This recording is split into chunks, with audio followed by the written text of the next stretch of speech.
Glória a Deus. A paz de Cristo para a igreja. Aleluia. Glória seja dada ao nome desse Deus que está aqui nessa noite. Você já sentiu a presença dele aqui nessa noite? Glória a Deus. Eu quero louvar ao Senhor pela oportunidade que Ele me concede nessa noite. É muito bom poder estar aqui. É maravilhoso ter essa grande responsabilidade de entregar uma palavra de Deus para o povo de Deus. E eu tenho uma palavra de Deus para entregar para você, para mim também, nessa noite. Mas antes disso, quero agradecer aos nossos pastores, pastor Silas, pastora Elisete, pastor Silas Filho, pastora Raquel, ao nosso querido pastor Odilto, pastora Josiane, pastor Vicente Sabatino, abençoado demais. Eu estou aqui acompanhada do homem mais lindo do planeta. Aí, o mais lindo do universo é ele, mas já vou apresentar ele rapidinho, mas queria dizer que eu estou aqui acompanhada da minha mãe, aleluia, glória a Deus. Glória a Deus, faz assim, ó, levanta a mão, todo mundo te vê, isso, varou de Deus, veio aqui interceder pela minha vida, aplaude a Jesus pela vida dela, maravilhosa, minha mãe, minha querida amiga Gleice, e o homem mais lindo do planeta. Eu não sei se vocês conhecem, mas eu vou ter que pedir para ele ficar de pé. Fica de pé, por gentileza, meu amor. Aplaude a Jesus agora, por favor. Mais forte, é para Jesus. Glorificar o nome do Senhor pela vida desse homem abençoado que Deus me deu. Glória a Deus. Expressar minha gratidão também de estar com essa amiga querida, a pastora Midian, maravilhosa. Um abraço do nosso amigo, pastor Eliel Lima. Nossa casa ama vocês de verdade. Deus abençoe. Amém? Você está desejoso e desejosa de ouvir a palavra do Senhor nessa noite? Isso, só quem está dá um glória aí, reage. Isso, a igreja da palavra, né? O povo gosta de palavra. Glória a Deus por isso. E eu tenho uma porção da palavra de Deus para te entregar. E eu queria te convidar nessa noite, você abrir comigo no livro do Êxodo, é o capítulo 14. Livro do Êxodo, capítulo 14. Nós vamos ler apenas 3 versículos aqui, nesse momento, e vamos caminhar um pouquinho por essa palavra. Abre comigo o livro do Êxodo, capítulo 14. Vou ler o versículo 13, 14, 15. Se você já achou o livro do Êxodo, capítulo 14, sinaliza para mim com um amém, por gentileza. Glória a Deus. Diz assim a palavra do Senhor, capítulo 14 do Êxodo, é o versículo 13 em diante. Moisés, porém, disse ao povo: não temais. Estai quietos e vede o livramento do Senhor que hoje vos fará. Porque aos egípcios que hoje vistes, nunca mais vereis para sempre. O Senhor pelejará por vós e vos calareis. Então disse o Senhor a Moisés: por que clamas a mim? Diz aos filhos de Israel que marchem. Eu vou ler o versículo 13 novamente. Diz a palavra do Senhor: não temais, estai quietos e vede o livramento do Senhor que hoje vos fará. Porque aos egípcios que hoje vistes, nunca mais vereis para sempre. Você diz amém. Você diz glória a Deus. Isso, libera as suas mãos na direção a esse altar, por gentileza. Começa a clamar ao Senhor nesse momento. Feche os seus olhos. Isso, estende a sua mão na minha direção agora. Abençoa a minha vida, porque o meu desejo é ser bênção para a tua vida nessa noite. Isso, abre o teu coração, começa a falar com Deus aí. Fala: Senhor, usa a tua filha, porque eu preciso ouvir a tua voz. Começa a clamar ao céu. Você não vai repetir a minha oração, você vai orar do seu jeito, da sua maneira. Enquanto eu clamo aqui no altar, no microfone, você clama aí do seu jeito, falando com Deus. Isso, você pode começar a orar ao Senhor? Isso, começa a clamar ao Senhor. Começa a falar com Deus nesse momento. Glória a Deus. Tem uma igreja que ora aqui nessa noite. Pai, eu quero render graças a Ti nessa noite. Eu quero Te louvar, eu quero bendizer o Teu nome. Eu quero Te agradecer, Senhor. Porque bom é poder estar na Tua casa, bom é poder falar de Ti, Senhor. Bom é poder ouvir a Tua voz. Senhor, aqui está a Tua palavra, que é viva e poderosa. Ó Deus, aqui está a minha vida. Eu não tenho, eu não posso, se o Senhor não derramar sobre mim nessa noite. Mas eu estou aqui, Senhor, nessa noite, disposta a ser movimentada pelo Teu Espírito. Ó Deus, eu Te peço, abre os céus em direção a nós nessa noite. Ó Senhor, fala conosco nessa noite. Traz para nós, Senhor, a revelação da Tua palavra. Nos ilumina, nos instrua, nos direciona. Abre a porta da palavra nessa noite, Senhor. Nos permite entrar por essa porta, ó Deus. Aguça, Senhor, os meus ouvidos. Eu quero ouvir a Tua voz. E aonde houver, Senhor, o coração de um homem, de uma mulher, um coração necessitado de ouvir a Tua voz, eu Te peço que o Senhor fale, não se cale, Senhor, em nome de Jesus. Precisamos de Ti, ó Deus. Fala conosco, fica à vontade. Eu declaro, Pai, eu declaro que debaixo dessa palavra, aquilo que o céu tem preparado para derramar sobre nossas vidas nessa noite, há de ser derramado em nome de Jesus. Cerca-nos, Senhor, com os Teus anjos nessa noite. Peleja por nós e glorifica o Teu nome, em nome de Jesus. Amém. Você dá um amém bem forte, desocupa as mãos e lá no alto, isso, aplaude a Jesus bem forte.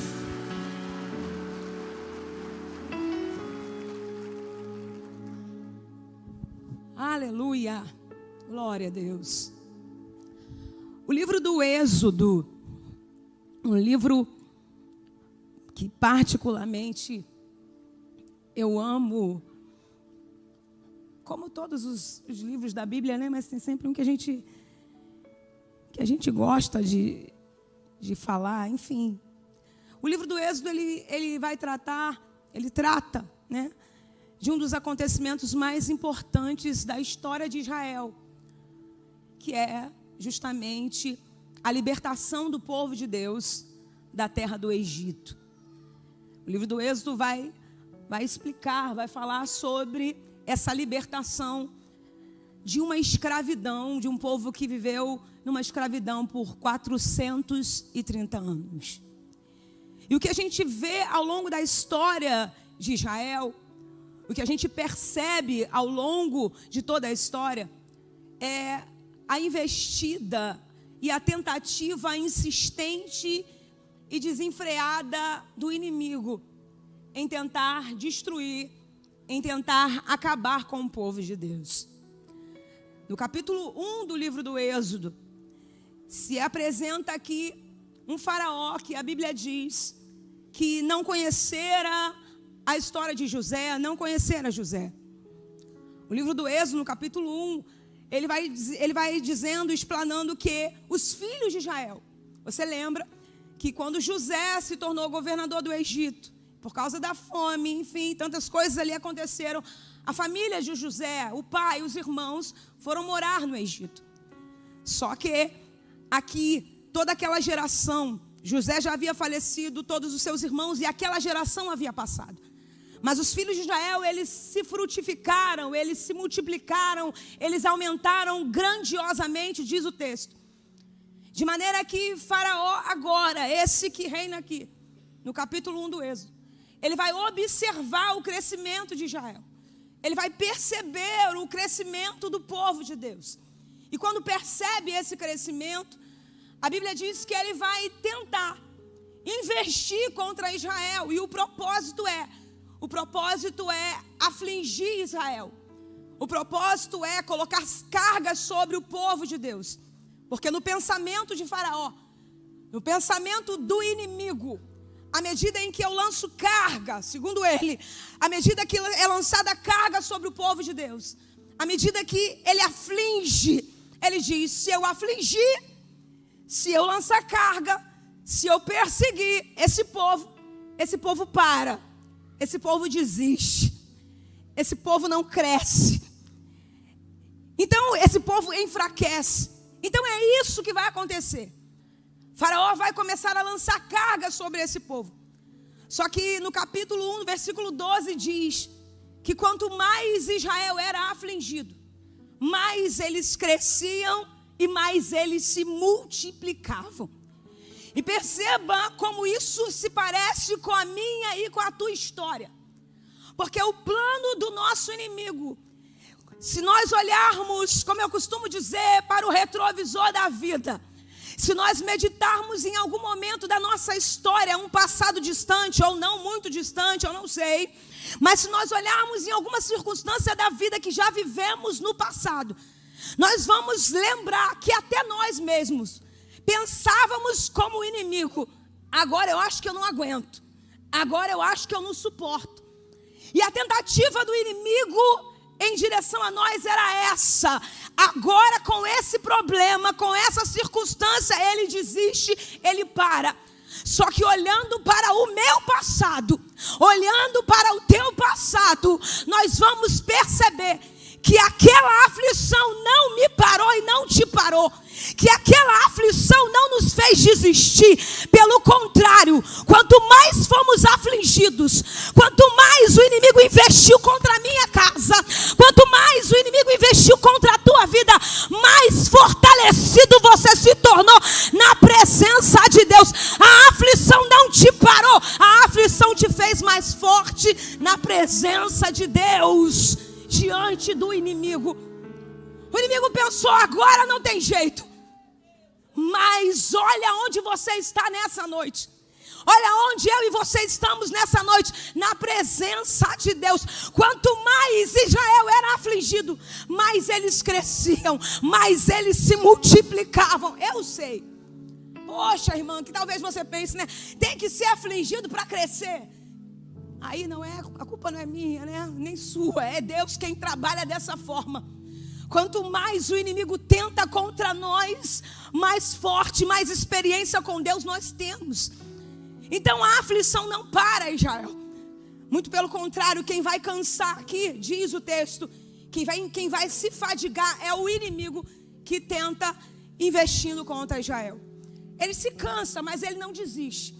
O inimigo cansa, mas ele não para.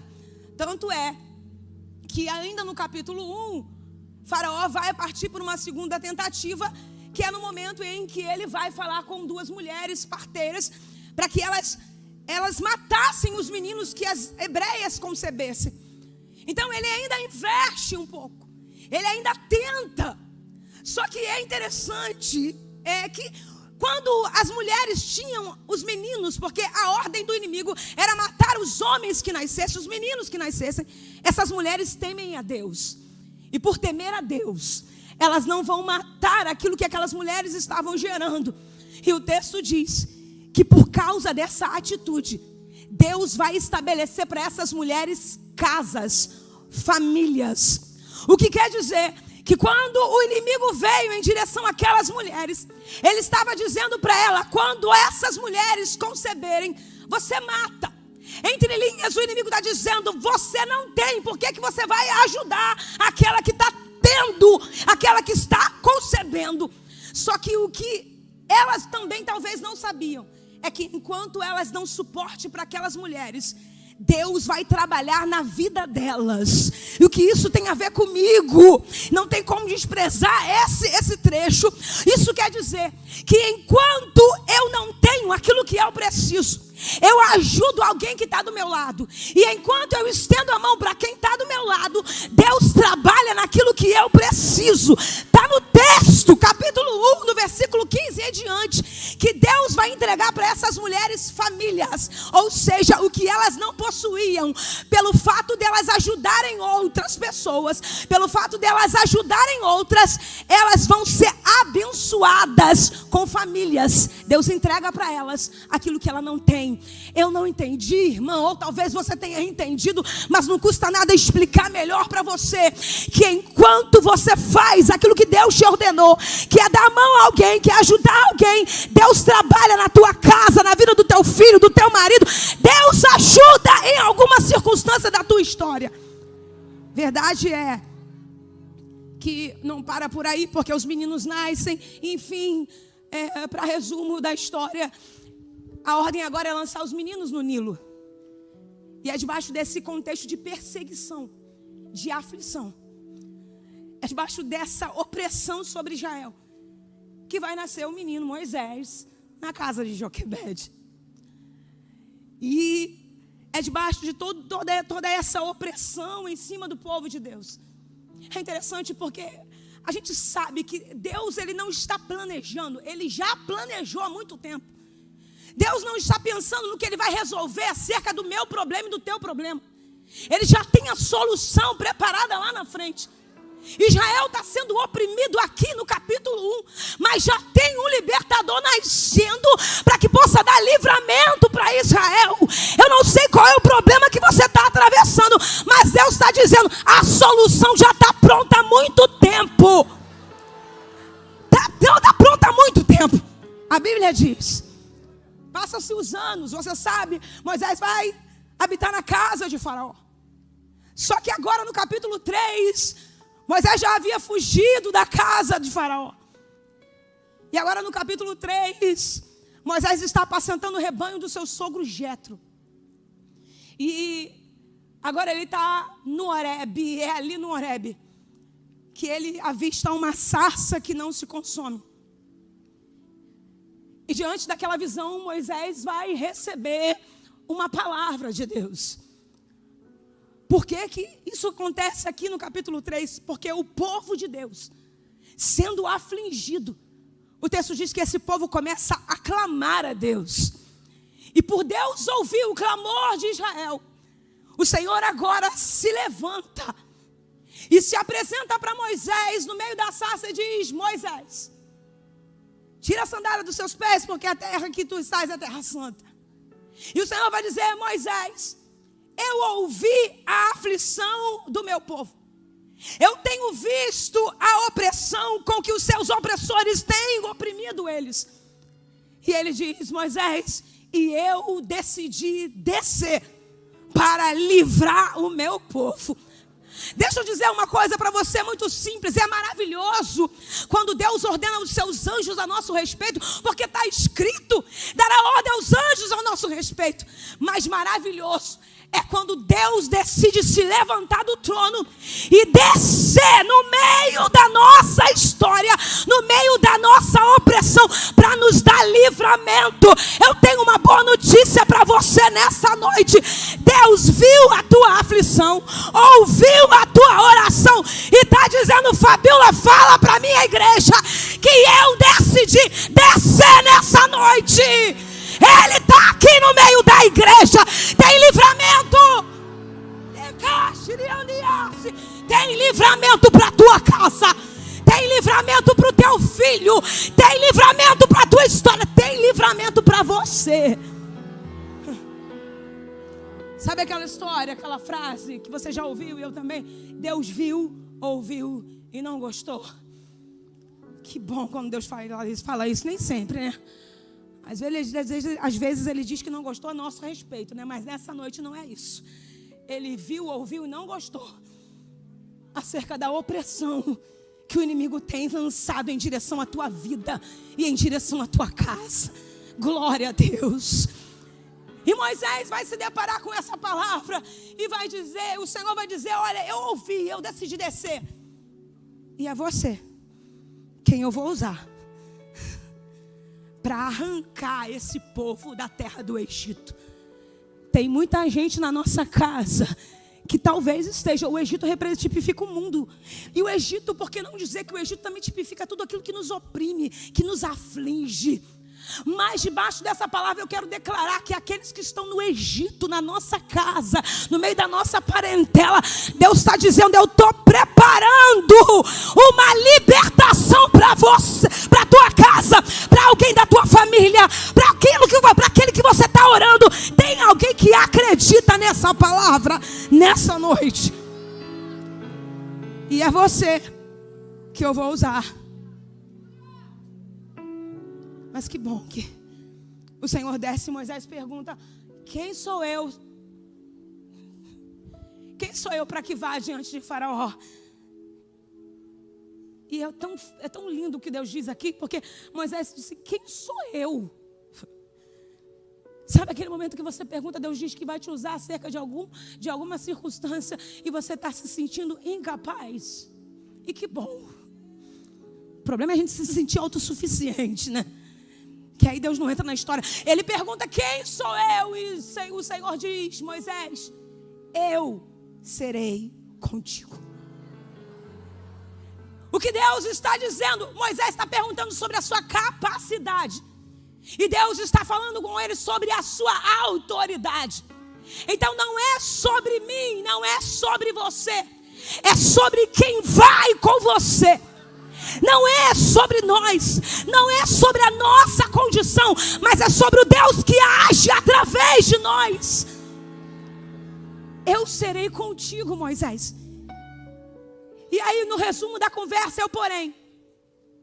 eu sei que o rei do Egito não vai deixar vocês irem, nem por uma mão forte. Porque eu estenderei a minha mão, ferirei o Egito com todas as minhas maravilhas, que farei no meio deles. Depois Faraó vai deixar eles irem. Depois Faraó vai deixar vocês irem. É Deus explicando assim: você vai lá, vai fazer o que eu mandei, só que aparentemente não vai dar certo. Quem nunca se deparou com uma situação assim, em obediência a Deus, está dando tudo certinho e parece que está dando tudo errado? Aí Deus está dizendo para mim e para você: Faraó só vai até onde eu permitir. Essa situação só vai até onde eu permitir. Porque vai chegar a hora de Deus dizer: basta, basta. Tem alguém entendendo o que Deus está dizendo nessa noite? Vai chegar a hora.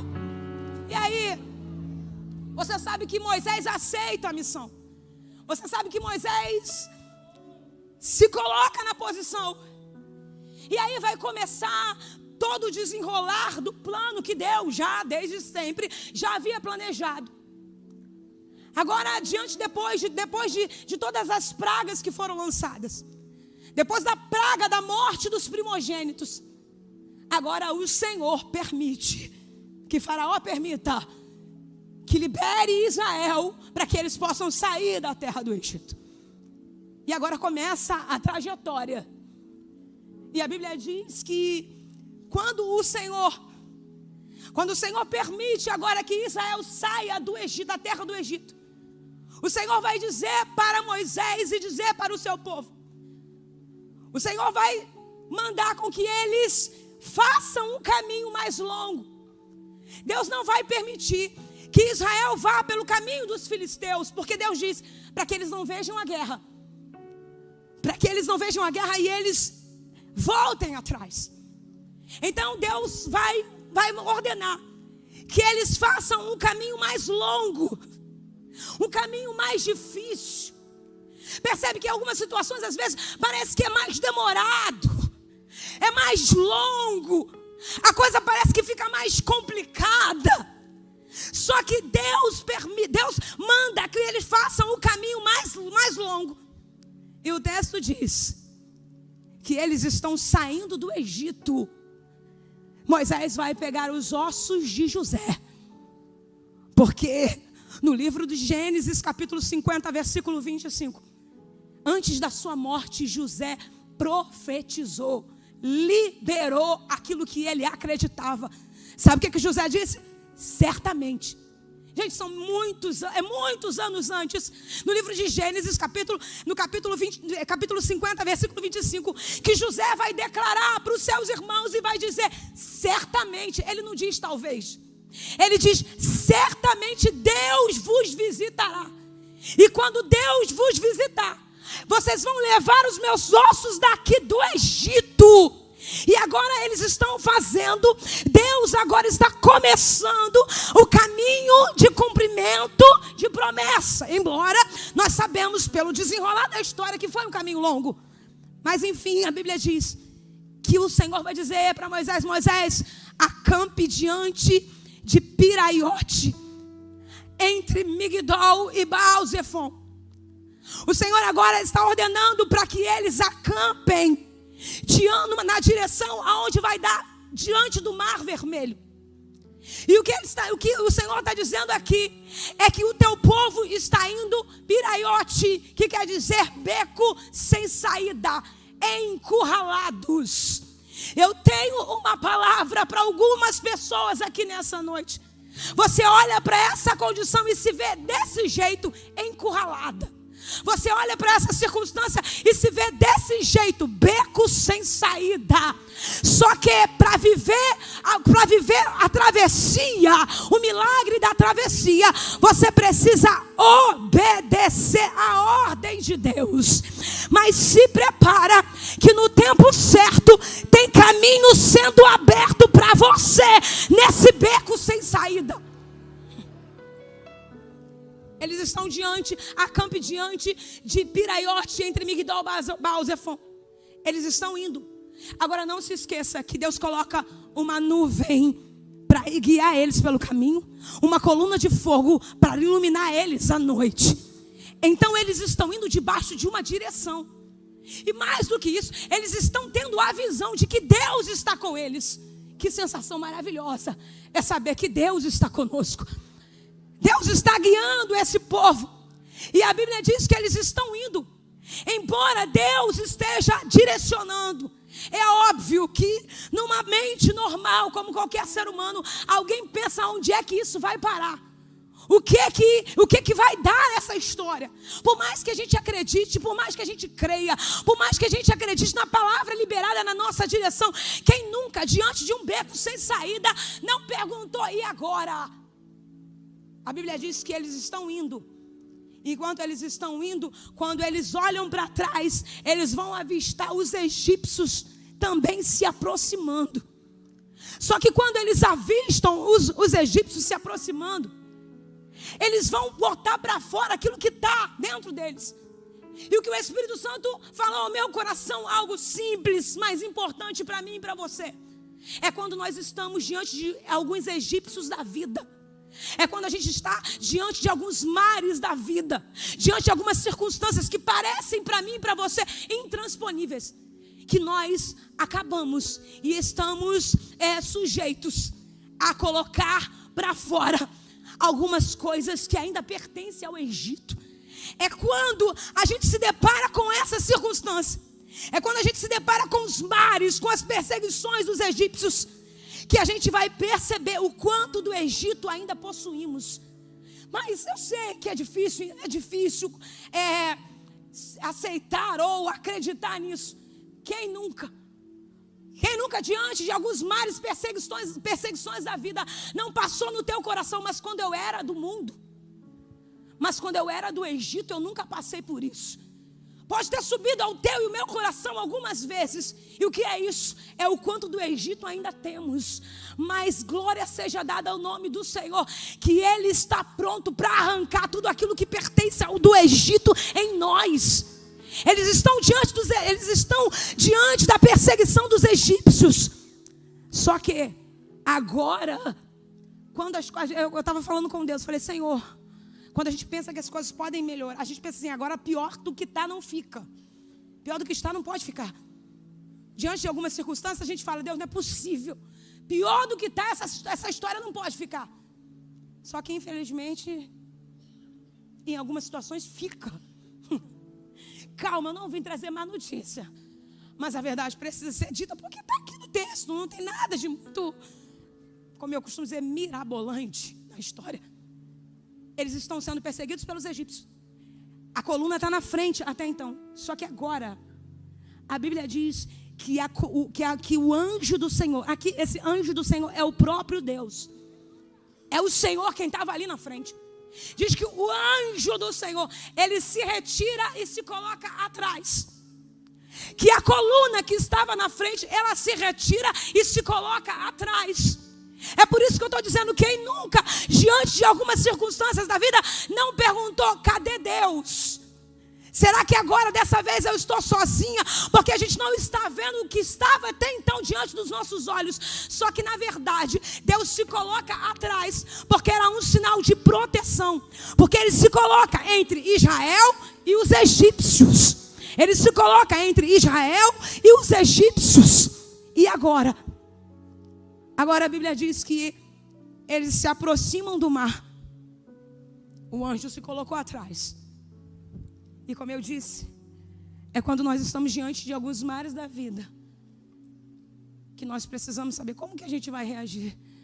Se a gente vai lembrar do que a gente já experimentou no Egito, ou se a gente vai acreditar naquilo que Deus liberou sobre nós. Sabe o que o povo de Israel vai dizer? Moisés, não tinha sepulcro no Egito para que a gente morresse lá, não? Porque você trouxe a gente para cá para morrer aqui no deserto. E aí Moisés vai dizer para eles, estai quietos, não tem mais. Porque os egípcios que vocês estão vendo hoje, nunca mais vocês verão. O Senhor vai pelejar por vocês. E aí Moisés diz, o Senhor diz para Moisés, Moisés, por que clamas a mim? Diz aos filhos de Israel que marche. Porque quando nos deparamos diante dos mares e dos egípcios da vida que nos perseguem, diante das opressões que nós enfrentamos, nós somos tentados a parar. Nós somos tentados a desistir. Quando nós nos deparamos diante das perseguições que sofremos, nós somos tentados a não crer, a não obedecer a ordem de Deus, que para nós parece um absurdo, parece não fazer sentido.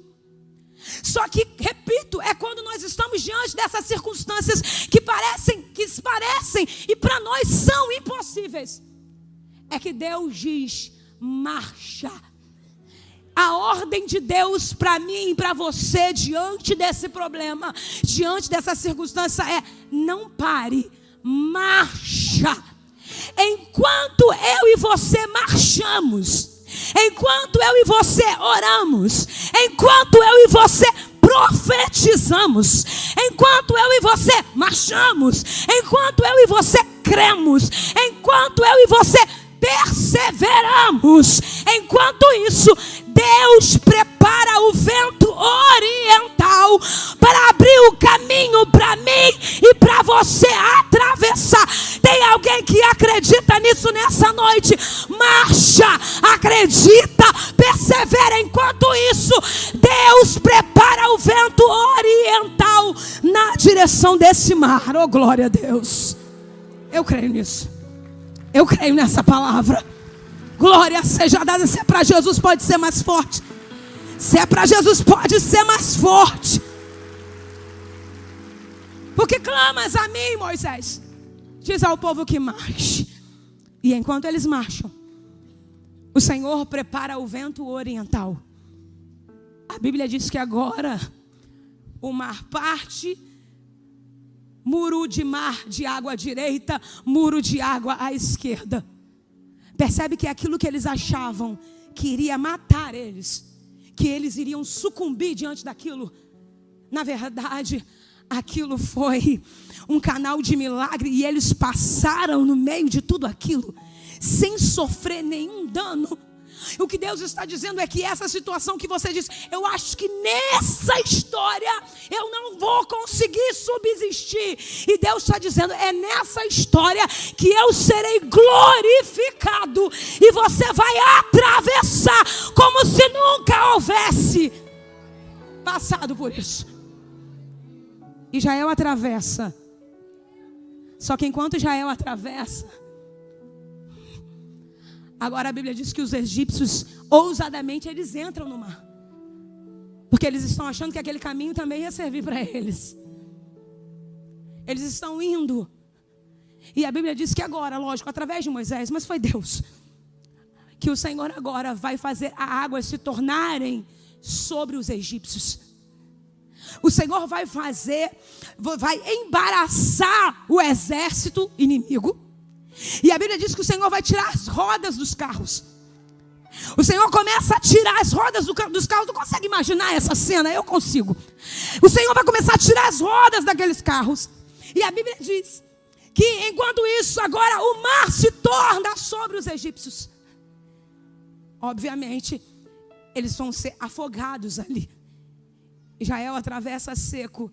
E o texto diz assim: assim o Senhor salvou, naquele dia, da mão dos egípcios de Israel. E Israel viu os egípcios mortos na praia. Glória a Deus. É tão precioso o que Deus está dizendo. Falou para o meu coração e está falando para você nessa noite. Os egípcios que tantos anos oprimiam o povo de Deus. Os egípcios que tantos anos oprimia a tua casa. Os egípcios que tanto tempo perseguia a tua vida. O que Deus está dizendo para nós é que enquanto eu e você marchamos, enquanto eu e você marchamos diante dessas circunstâncias, inimigos que por anos atormentavam a nossa casa, inimigos que por anos atormentavam a nossa família, egípcios nunca mais. Êxodo capítulo 14 é uma palavra profética para mim e para você. Não temais, porque os egípcios que hoje vocês veem, nunca mais vocês verão para sempre, igreja.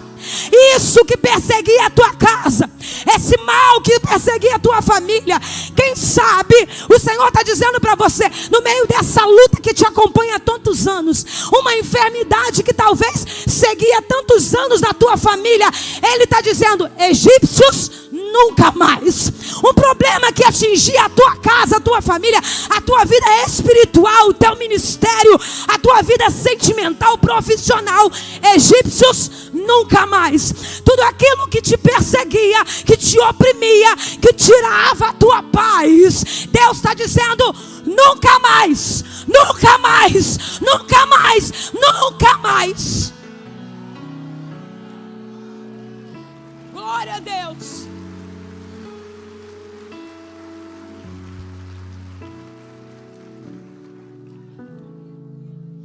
Fabíola, você está dizendo para mim que eu nunca mais vou ter problema? Quem me dera se fosse isso, né? Problemas sempre existirão. Mas o que Deus está dizendo são coisas de anos. São coisas que você ora por tanto tempo. São coisas que tiram a tua paz por tanto tempo. São coisas que te perseguem. Situações, circunstâncias, coisas que há tanto tempo talvez você clama, você ora. Há tanto tempo você faz campanha por isso. E Deus está dizendo: esses egípcios nunca mais. Israel enfrentou, lógico, depois filisteus, cananeus, enfim. Mas egípcios, o Senhor está dizendo: nunca mais, nunca mais, nunca mais. Eu profetizo: nunca mais a tua casa será assolada por um vício. Nunca mais a tua casa será assolada por um ciclo talvez vicioso de divórcio. Nunca mais essa enfermidade que por gerações acompanhava a tua parentela, nunca mais você vai enfrentar egípcios, nunca mais. Você pode levantar suas mãos, é profético. Pensa aí, estamos na campanha da vitória, é o culto da vitória. Pensa aí, qual é o egípcio que você precisa vencer? Deus está dizendo, você vai declarar, eu vou contar até 3 e você vai dizer: egípcio, nunca mais, nunca mais, em nome de Jesus. 1, 2, 3, egípcios. Mais uma vez, declara: egípcios, nunca mais, nunca mais, nunca mais. Aleluia. Glória seja dada ao nome desse Deus para todos sempre. Sabe por que eu digo isso sem nenhum constrangimento? Porque eu vi egípcios na minha casa serem destruídos. Egípcios afogados no meio de um mar que parecia intransponível. Eu vi com os meus olhos. Eu vi com os meus olhos. eu percebi com os meus olhos e com o meu corpo a manifestação do Deus, que é o Deus que estava ali para abrir o mar vermelho. É o Deus de Gênesis, Apocalipse. Eu vi com os meus olhos Deus afogar no mar um vício de mais de 25 anos na minha casa. Aleluia. Eu vi o Senhor afogar no mar o egípcio da prostituição que por anos acompanhava alguém da minha família. Há 29 anos atrás. Há 29 anos atrás eu conheci um pagodeiro. Há 29 anos atrás, quando eu conheci o meu esposo, já fazia parte de um grupo chamado Os Morenos. O meu esposo ainda não era famoso. Um ano depois, eu descobri que o meu esposo era viciado na cocaína. Embora ele não confessasse que era viciado, com o passar dos anos eu percebi que era um vício. Era uma opressão que acompanhava há tantos anos e que parecia intransponível. Muito tempo passou, enfim, eu engravidei do nosso filho mais velho, que hoje tem 26 anos, embora não pareça, né? Eu sei que você está olhando para mim, não parece, mas tem um filho de 26 anos e outro de 21. Eu estava grávida do meu filho Júnior, e fazendo um resumo, nessa fase da gravidez do Júnior, é que a música Mina de Fé, dentre outras antes dessa, mas é para resumir mesmo, para nós orarmos com entendimento. A música Mina de Fé, foi preciso perder para aprender a valorizar a mina de fé. Alguém já ouviu essa música? Zum, zum, zum, um levanta a mão, o outro não, mas enfim. Meu esposo então se tornou um homem muito famoso, com a fama, dinheiro, mulheres, mais drogas. O tempo foi passando, o meu filho completou 1 ano, e no auge do auge da fama e do sucesso daquele vocalista do grupo Os Morenos, meu esposo decidiu ir embora de casa, e no meio dessa opressão, eu entrei numa depressão profunda. E no meio dessa depressão profunda, eu ouvi uma voz dentro da minha casa que disse: pega a chave do seu carro, faz isso, isso, isso, acaba com esse sofrimento hoje. Uma voz dizia: se mata, acaba com a tua vida hoje. Mas eu me lembro que eu também ouvi uma outra voz. E essa outra voz disse o meu nome e disse: Fabíola, você não pode fazer isso. Confesso que naquele momento não consegui entender. Uma voz disse: mata, outra voz diz: você não pode fazer isso. O fato é que eu não tentei cometer um suicídio naquele dia. Alguns dias depois, alguém me convida para ir numa igreja. Tentei fugir daquele convite, mas no final eu estava numa tarde de oração. Oh, glória! Olha a tarde profética aí, gente. Uma tarde de oração. Tinham poucas pessoas e uma roda de oração. Eu estava 3 meses trancada dentro de casa, com pensamento suicida.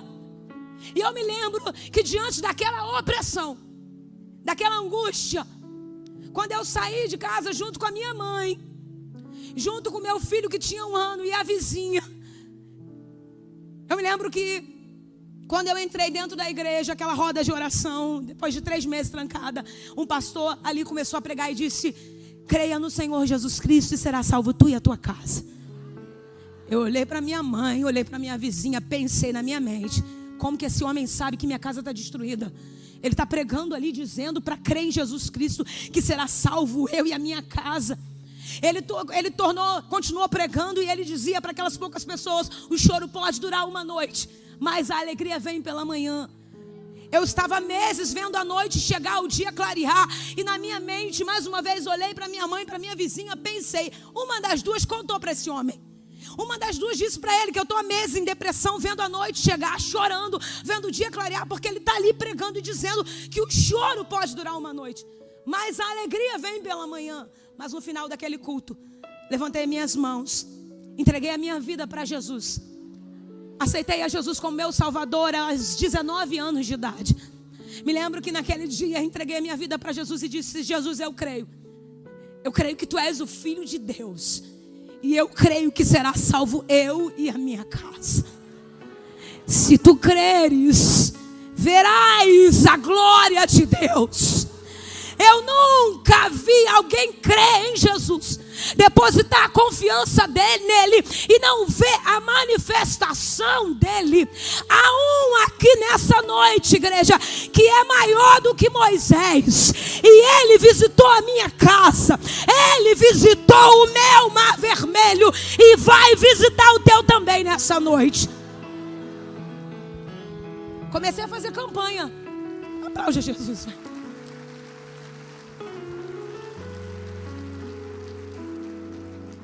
Comecei a fazer campanha. Campanha como você está fazendo aqui nessa noite. Foram inúmeras. Sabe assim? Termina 7, começa mais 7. Faz no 21 e inicia outro. Assim. Até que chega o dia 30 de outubro do ano de 2000. Meu esposo estava desaparecido há 3 dias. Cheguei na casa da minha sogra e minha sogra me disse: tem 3 dias que meu filho está sumido. Eu estava caminhando na igreja e eu fiz um voto com Deus. Eu disse: Senhor, eu não vou falar para o Vaguinho que eu te aceitei, que agora eu me converti, que agora eu estou na igreja. Eu vou orar no secreto. Porta fechada. Eu vou orar no secreto. E o Deus que ouve no secreto vai fazer alguma coisa. Então o Vaguinho não soube até então que eu estava caminhando na igreja. Eu entrava no culto, saía do culto e alguém ligava e dizia: Fabiola, Vaguinho estava ontem numa boate com uma mulher. E Fabiola, o Vaguinho estava ontem numa boca de fumo. Desiste do Vaguinho, porque não tem jeito. Eu cheguei a ouvir alguém dizer assim: nem Jesus dá jeito nesse homem. Eu me lembro que 30 de outubro do ano de 2000, minha sogra disse: tem 3 dias que meu filho desapareceu. Tem 3 dias que ninguém consegue falar no celular com o Vaguinho. E eu me lembro que meu filho, com 1 ano, 10h30, 11 horas, o meu telefone toca. E quando eu atendo, era o Vaguinho do outro lado da linha. Ele até então não tinha entrado em contato com ninguém, entrou em contato comigo. Nós estávamos separados ainda.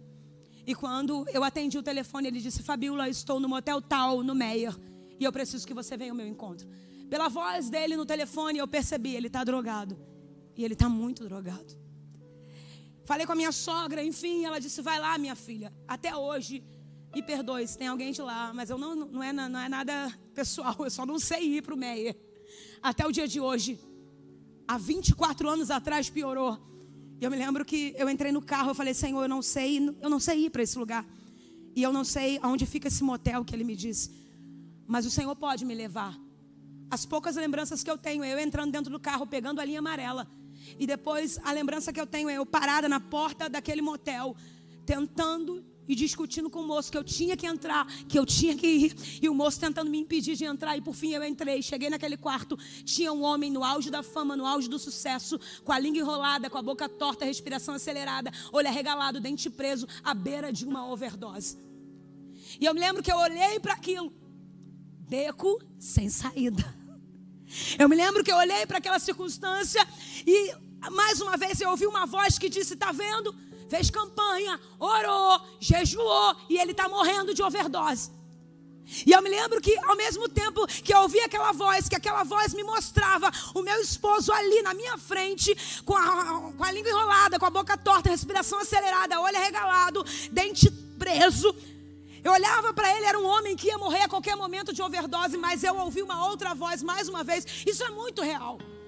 Eu ouvi uma outra voz e essa outra voz disse assim: lembra da promessa que eu te fiz. Creia no Senhor Jesus Cristo e será salvo tu e a tua casa. Lembra da promessa que eu te fiz. O choro pode durar uma noite, mas a alegria vem pela manhã. Meu esposo à beira de uma overdose. Eu só me lembro que ali ele me chamou porque ele queria se despedir de mim naquele dia. Ele estava cheirando cocaína e bebendo uísque 3 dias e 3 noites naquele quarto de motel. Para que ele te chamou ali? Para pedir oração? Não, porque ele não sabia que eu estava na igreja. Ele me chamou porque percebeu que estava morrendo de overdose e decidiu que ia se despedir de mim. Então começou um cenário de despedida.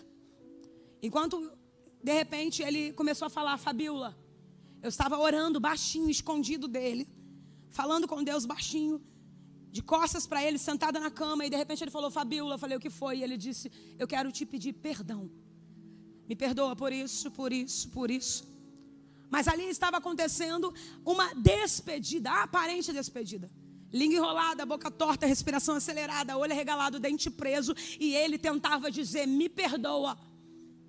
E por fim ele disse, pegou o copo de uísque, o prato com vários papelotes de droga, se apresentou para mim e disse: eu já tentei de tudo, não tem mais jeito. Foi quando ele disse que já tinha tentado de tudo, não tem mais jeito. Foi a oportunidade que Deus me deu de pregar, sem ele menos esperar. E eu disse: mas eu conheço um que pode te ajudar. E ele, sem saber o que era, ele perguntou: quem pode me ajudar? Quem pode me ajudar? Eu já disse, eu já tentei de tudo. Língua enrolada, boca torta, respiração acelerada, olho arregalado, dente preso. E quando ele perguntou: quem pode me ajudar? Eu disse: o nome dele chama-se Jesus Cristo de Nazaré. Drogado há 3 dias e 3 noites, à beira de uma overdose. Quando eu disse para ele: Vaguinho, eu conheço um e o nome dele é Jesus Cristo de Nazaré. Aquele homem que não conseguia sentar direito, porque estava à beira de uma overdose. De repente ele senta e levanta uma das mãos com muita dificuldade, melhor dizendo. E com aquela dificuldade, ele ainda assim levantou as mãos e começou a dizer, até então, língua enrolada, boca torta, respiração acelerada. E ele levantou uma das mãos e disse: Jesus, Jesus. Língua enrolada, boca torta, respiração acelerada. E ele dizia: Jesus, entra na minha vida que eu quero ser um novo homem. Quando ele clamou por Jesus, não tinha mais língua enrolada, não tinha mais boca torta, não tinha mais efeito de overdose. Ele ficou de pé, começou a pular e disse: Fabíola, a partir de hoje eu sou de Jesus. O que eu quero dizer com isso? Que o Deus que abriu o mar vermelho lá atrás, esses egípcios, Fabíola, nunca mais. Porque hoje está aqui o meu esposo, lavado e remido no sangue de Jesus. Egípcios nunca mais. Vai ficando de pé declarando isso na tua casa. Egípcios nunca mais. Egípcios nunca mais. Você pode adorar a esse Deus. Aleluia.